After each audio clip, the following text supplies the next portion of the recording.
Hey everyone, welcome back. Today we're really diving into something that's been generating a ton of buzz, basic income. That whole idea of just giving people money, no strings attached. Right, right. It's been getting a lot of attention lately. There really has. And we're basing our deep dive on a fascinating NPR article, by the way. It takes a close look at this recent surge in basic income pilot programs all across the U.S. Oh, interesting. Yeah, and it's honestly pretty amazing to see this concept, what used to be on the fringes, really moving into the mainstream. Yeah, it's quite a shift. It really is. So, with that in mind, we're tackling the big question. Can giving people cash with absolutely no strings attached really make a difference in their lives? It's a question a lot of people are asking these days. Yeah, For good reason. for sure. Now, this NPR piece starts by pointing out something pretty remarkable. What was once considered like this radical idea is now being put to the test in over 150 pilot programs across the U.S. Wow. Over 150. It really feels like the tide is turning on this issue. It does feel that way, yeah. So, in your view, what do you think sparked this shift? Well, it's interesting. If you think about it, the pandemic really played a role. Oh, interesting. How so? Well, those COVID stimulus checks, right? Right. And the expanded rental assistance. Right. Those programs, they kind of gave us this glimpse, this sort of large-scale glimpse into what direct cash aid could really do. Yeah, like a real-world experiment almost. Exactly, exactly. And speaking of impact, the article also talks about the expanded child tax credit, Right. which, as you might remember, had a huge impact on child poverty. It did. It almost cut it in half, which is amazing. It was remarkable, yeah. Sadly, though, when the program ended, the rates surged right back up. Yeah, it's a stark reminder that progress can be fragile.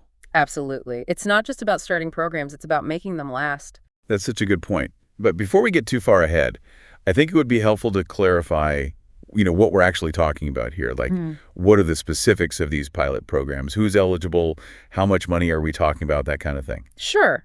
So the article focuses on programs for low to moderate income individuals and families. Payments are usually between $500 to $1,000 each month for 1 to 2 years. It's meant to be a kind of safety net, to help people just make ends meet. Yeah, that makes sense. But the article did raise one critical concern. A lot of these programs are funded by pandemic relief money. Oh, right. Yeah, that's right. And as we all know, that's temporary. That's the big question, isn't it? Yeah. What happens when that money runs out? Exactly, yeah. Can these programs actually survive long term? Right. Can they become a real part of, the social safety net? Exactly. Big questions. It is a crucial question. Yeah. And one we'll definitely have to explore further. So we've been talking about the mechanics of basic income, the programs themselves, the funding challenges. But I think what I'm really curious about is what this actually looks like in practice. Yeah, for sure. On the ground. Well, this NPR article, I think it does a great job of bringing that to life. Okay. How so? It shares stories, actual stories, of people who are a part of these programs. Yeah, it's one thing to talk about policy and economics, but Yeah. I think hearing how this impacts people in their everyday life is what makes it, Real. real. Exactly. Exactly. So tell me about some of these people. Well, they talk about this one guy, Christopher Santiago, a single dad of 3 from Illinois. Yeah. And he has a job, he works for the public sector. But even with that steady income, he was struggling. Just to keep up. Just to keep up, yeah. The rising costs of living. Yeah. Which, let's be honest, that's something I think a lot of people are feeling right now. Absolutely, yeah. A lot of families struggling with that. For sure. But anyway, so Christopher and his family, they were chosen to be a part of this pilot program in Cook County, Illinois. Oh. And they've been getting $500 every month for the past year. Okay. And that extra money, honestly, it's been huge. Yeah. So how is he using it? What difference has it made? All sorts of things. The article talked about how he was able to say yes to more things for his kids. Okay. He enrolled his daughter in ballet classes. Oh, nice. Things that maybe would have been a little bit harder to swing before. Yeah. But it's not even just about the extras, right? Right. Remember that part in the article where they talk about how his furnace broke Oh, right. in the middle of winter? The worst time. The worst possible time. And it was going to be a $700 repair bill. Yeah, that's tough. That could have been a real disaster for him. Absolutely. But because he had this extra money coming in, he was able to just cover it Wow. without going into debt, without having to, cut back somewhere else. Right. I mean, that Yeah. peace of mind Huge. is huge. Yeah, that sense of security, knowing that you can handle an emergency. Exactly. Yeah. It makes all the difference. It really does. It highlights, I think, how even what seems like a small amount of money can actually make a huge difference just in terms of like resilience and being able to bounce back. Totally. But, the article does point out that Christopher's story isn't like, it's not everybody. Right. Of course not. Yeah. So there's another woman they talk about, Taylor Raquel Adams. She works the overnight shift at Amazon. Yeah. And she's dealing with some health issues. And she's finding that even with the extra $500, it's still a real struggle to get that kind of, financial stability. Yeah. And I think that's really important to acknowledge that basic income, it's not like a magic solution, right? Yeah. It doesn't just erase all of the challenges. Especially if there are like larger systemic barriers. Especially then, yeah.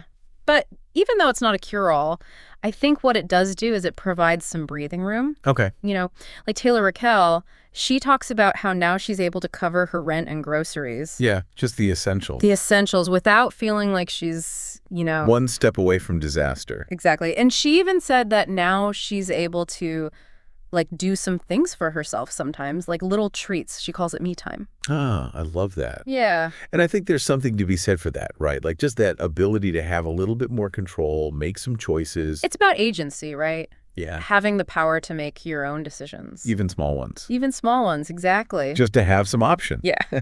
And then there's another story, Matt Harvey, a young dad. Okay. And he was actually unemployed when he got selected for the program. Okay. But he really wanted a job, Of course, yeah. But childcare costs were making it impossible. Right. Which is such a common issue for so many parents. Huge issue. It's like a catch-22, right? Total catch-22. Like you need the money from the job, but you can't work because childcare costs too much. Exactly. But so with the basic income, he was actually able to take this job offer he had. Okay. Because he knew that he could afford good childcare. Wow. And still be able to, provide for his family. So it really removed like a major barrier. A major barrier, yeah. To being employed. To working, exactly. It's amazing how that works, right? It's not just about the money itself, it's these opportunities. The doors it opens, yeah. Yeah. It really is incredible to see how these programs are opening up opportunities, like you said. But, we've got to look at both sides of this. Right. We've talked about these personal stories, but what about the bigger picture? Right. What does the data actually say about basic income? The benefits, the drawbacks. What are we looking at? Well, you're hitting on a big one there. One of the biggest concerns people have is it going to discourage people from working? Yeah, that's the big question, right? If you give people money, no strings attached, are they going to lose motivation to earn? It's that kind of classic question. That's it, yeah. But, what's really interesting is the current research from these pilot programs, it doesn't really support that fear. Really? Yeah. There hasn't been a big impact on employment. So people aren't just quitting their jobs because they're getting this extra money? Not according to this data. But it's important to say that, most of these programs are still fairly new. Right. They've only been running for a year or two. Exactly. So it's really too early to tell what those long-term effects are going to be. Right. We need more time to really see, how it plays out. Exactly. Now, speaking of different perspectives, the article also brings in some skepticism. And it quotes this conservative think tank, the American Enterprise Institute, AEI. Right. Have you heard of them? Oh, yeah, for sure. Think tanks, they really dig deep on these policy questions. Yeah, and they often have a particular viewpoint. Right. They definitely shape a lot of the policy debates we see. They do. And in this case, AEI's concern is that, and I'm quoting here from the article, we would see earnings and hours and work decrease amongst low-income Americans. So it's not so much that people will stop working altogether, but maybe they'll scale back. Yeah. I mean, it's definitely something to consider. And it shows how important it is to really study this and understand what those long-term effects are. But I think we also have to look at how people are using the money. Right. That's key. Right. So what does the research say about that? How are people actually spending this basic income? It's interesting. It really consistently shows that people aren't just like blowing it. Yeah.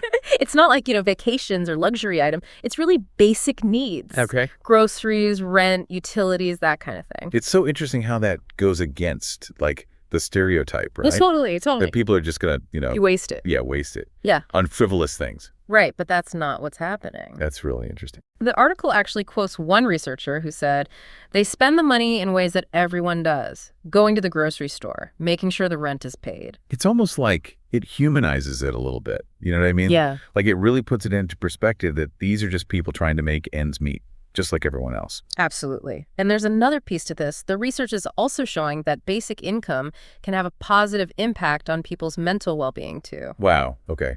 So you're saying that just having a little bit of extra financial security can actually, like, reduce stress, help with anxiety, things like that. That's what the data is pointing to, which, when you really think about it, it makes sense, right? If you're constantly worried about money, that takes a huge toll. It seeps into every part of your life. Exactly. Wow. Okay, so we've covered a lot of ground here. The pilot programs, those really personal stories, the research, even some of the skepticism. It feels like we're just scratching the surface here. There's still so much to learn about this. There really is. I mean, that's the thing. We're in the very early stages of understanding just how complex this issue is.